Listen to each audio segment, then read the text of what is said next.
Hola chicos, chicas, bienvenidos a esta nueva serie de videos en donde vamos a estar subiendo diferentes temas como apoyo a las tareas que ustedes vienen realizando. Van a ser videos muy cortos en los que pretendo abordar varias cosas. Seguramente se generarán algunas dudas, entonces yo los invito a que me escriban en el foro que va a estar adjunto a esta serie de videos. Y sin más, vamos para que no hacer largo esta clase. Vamos a hablar hoy del desarrollo estabilizador. El desarrollo estabilizador eh, fue un periodo que casi nadie denomina como tal. La mayoría de los economistas e historiadores le llaman el milagro mexicano. Y milagro mexicano debido a que la economía mexicana de ese momento era la principal economía en crecimiento del mundo. ¿Qué significa esto? En palabras simples, lo que hoy es China, o lo que proyecta China a nivel mundial, lo proyectaba México en la década de los 50 y 60. ¿Cómo logró esto? Teniendo un modelo proteccionista. Este modelo proteccionista se basaba en la estabilidad de la macroeconomía. ¿Qué significa la estabilidad de la macroeconomía? De forma simple, se refiere a que la economía nacional presentaba tres elementos: una inflación baja, muy pocas devaluaciones y una balanza de pagos efectiva.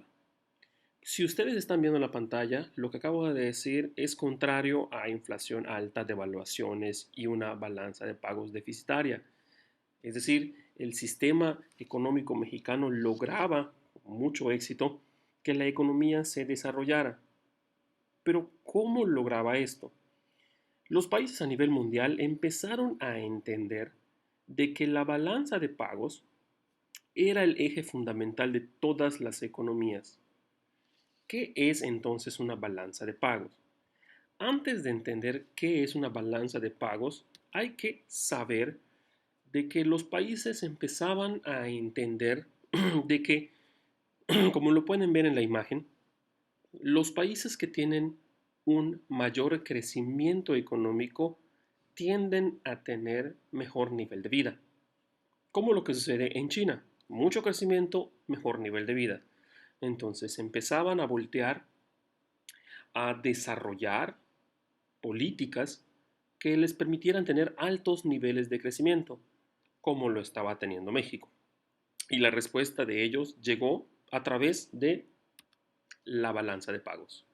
Todos los numeritos que están viendo en la pantalla, que flojera, cosa de contadores, se refiere a una de las 1842 páginas que se publican cada año los gobiernos en el mundo, incluyendo México, al que se le denomina la balanza de pagos. Estas, este registro de todas las transacciones que se tienen en un país establece los lineamientos que el gobierno debe seguir, así como que muestra a nivel mundial cuál es el actuar de las políticas de cada país. Es por lo tanto que cada gobierno a partir de esta fecha se centró absolutamente en el control de su balanza de pagos. La balanza de pagos pasó a ser una forma en la que los gobiernos y los sexenios en México se entendían. Por eso pueden ver que les marco que Ruiz Cortines se centró en un crecimiento económico, mientras que López Mateo se centró en una estabilidad monetaria y Díaz Ordaz en un proteccionismo. Ahorita vamos a ver a qué nos referimos con esto. Pero lo que es más importante es que la balanza de pagos es la forma en la que los países se entienden. Cuando México conoce a Estados Unidos, en realidad y en términos económicos son sus balanzas de pagos las que se están relacionando. Ahora, ustedes tienen en su material una serie de cuadros en blanco que ahora les estoy mostrando. Esos cuadros en blanco hacen referencia a lo que es la balanza de pagos. Ustedes pueden rellenar esos cuadros con las tres grandes cuentas que son las que conforman a la balanza de pagos de la mayoría de los países. Es decir, hay algunas diferencias entre uno y otro, pero esas diferencias son mínimas. En realidad, pudiéramos aplicar este concepto a todos los países. De las tres cuentas, la que es más importante es la primera, la llamada cuenta corriente. Esta cuenta se divide en comercial, servicios, rentas y egresos. Tiene que ver con todo lo que el gobierno gasta y recibe de forma interna. Es decir, es la cuenta nacional, o así le denominan algunos. Después tenemos a la cuenta de capital.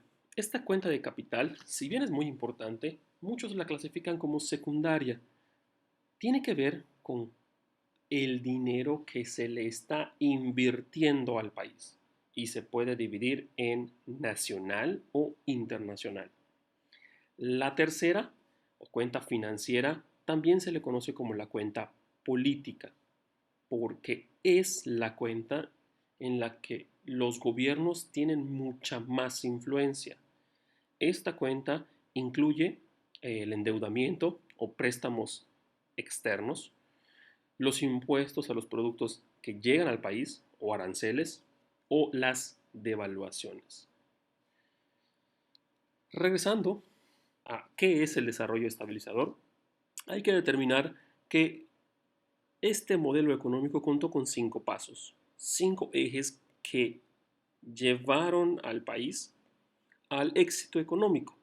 Como ustedes pueden ver, mejor nivel de vida, mejor ingreso nacional, diversificar la economía, industrialización y un desarrollo regional equilibrado.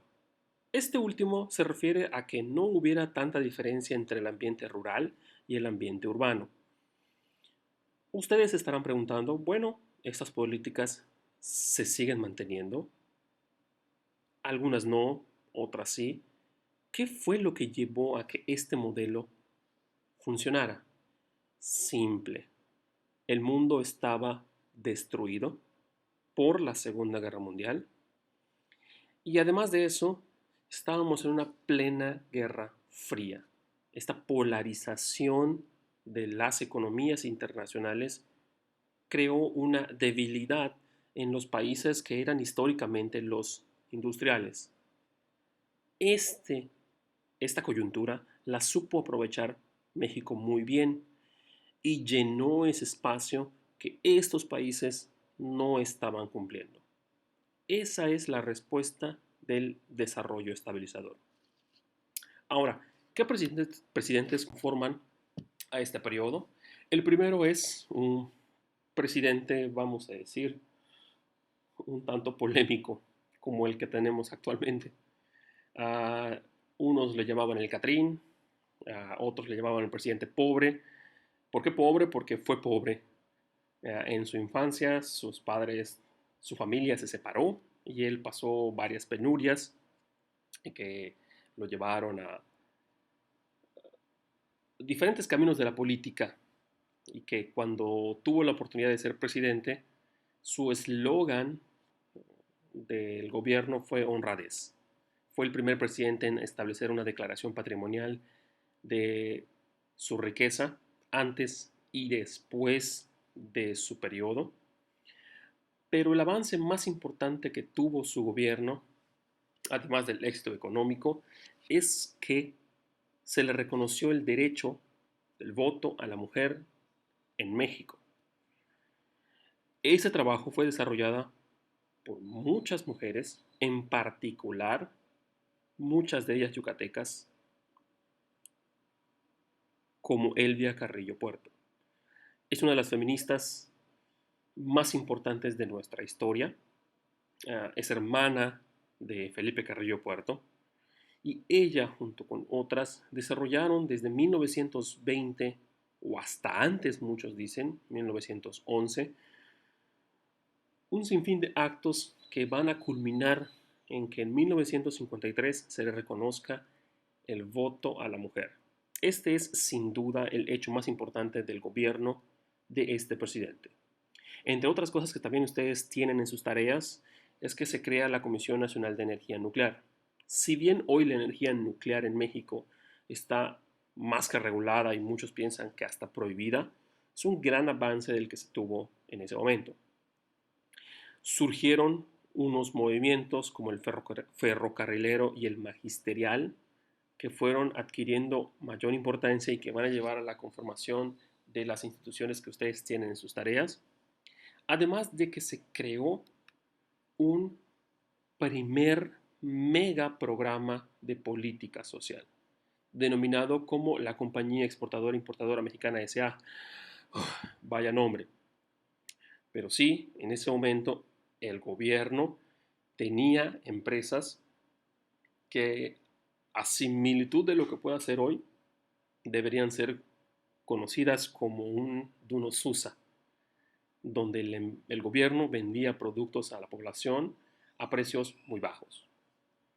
De ese presidente pasamos al siguiente, Adolfo López Mateos. Se le conoce como el Ilustrado, López Paseos, dado que le gustaba viajar mucho. Yo lo denomino como Santa Claus. ¿Por qué Santa Claus? Porque es el presidente que va a establecer los aguinaldos para todos los mexicanos.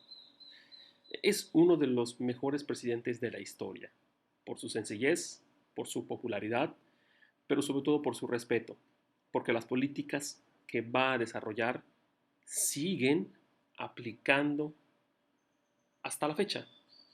Por ejemplo, la creación del ISSSTE, los aguinaldos que ya mencionamos, la nacionalización de la banca que hoy, perdón, de la industria eléctrica que hoy conocemos como la Comisión Federal de Electricidad.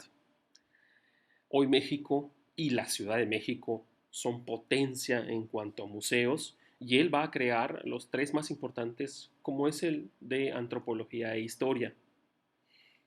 Además de eso, él creó la Comisión Nacional de Libros de Texto Gratuitos, que es este programa que le da libros de texto a todos los estudiantes de escuelas públicas y algunas privadas en México, además de establecer los desayunos escolares. Este presidente que se le denominaba López Paseos, le encantaba viajar. Y de hecho, al final de su gobierno, México va a obtener tanto el Mundial como los Juegos Olímpicos, que si bien no iban a pasar en su gobierno, él fue el artífice de obtener esta nominación. Aterrizando en su política social, él crea la famosísima Compañía Nacional de Subsistencias Populares o CONASUPO. Este super programa de política social va a iniciar la carrera a establecer lo que hoy denominamos como canasta básica, que más adelante vamos a ver. Y de ahí pasamos a un presidente feo. Ustedes saben que me cae mal. Es uno de los peores presidentes de nuestra historia. Y vamos a ser un poco justos con él hoy. Es un presidente que 1968. ¿Qué más se puede decir? Tlatelolco.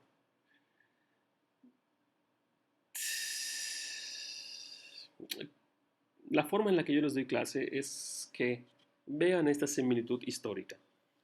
En la historia de México y Estados Unidos, el mejor presidente de la historia de México es contemporáneo del mejor presidente de la historia de Estados Unidos. Y estoy hablando de Benito Juárez y Abraham Lincoln, respectivamente.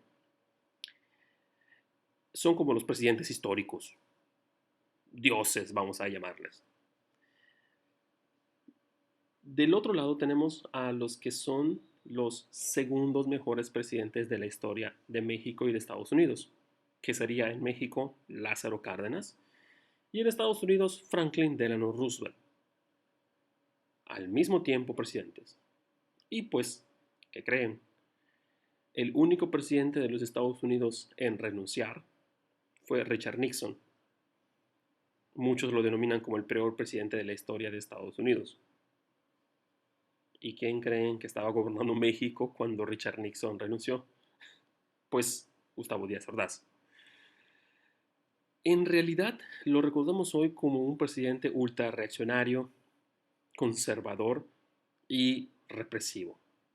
Pero la realidad, en términos económicos, vamos a tirarle un laurel a un asesino, porque yo considero que así es, como muchos mexicanos, que los mejores años de Díaz Ordaz fueron antes de 1968.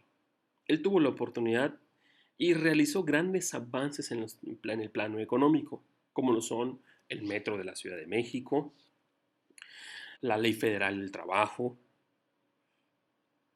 y muchos otros grandes políticas económicas, pero que se ven opacadas con los Juegos Olímpicos y la matanza de estudiantes. Eh, Como dato histórico para cerrar esta parte, tenemos un impuesto absurdo que solo funcionó en México y que en algunas partes de México siguen funcionando, que fue la tenencia. En el próximo video vamos a ver el impacto que tuvo el movimiento del 68. Por último, presionado, con su gobierno cayéndose, él tuvo que reconocer el voto de los jóvenes a los 18 años, como una forma de resarcir los problemas que su gobierno habían generado, pues antes ellos votaban a los 21.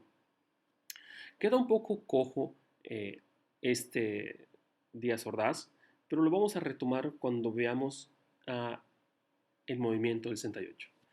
Bueno chicos, eso fue todo, nos vemos en el siguiente video. Bye.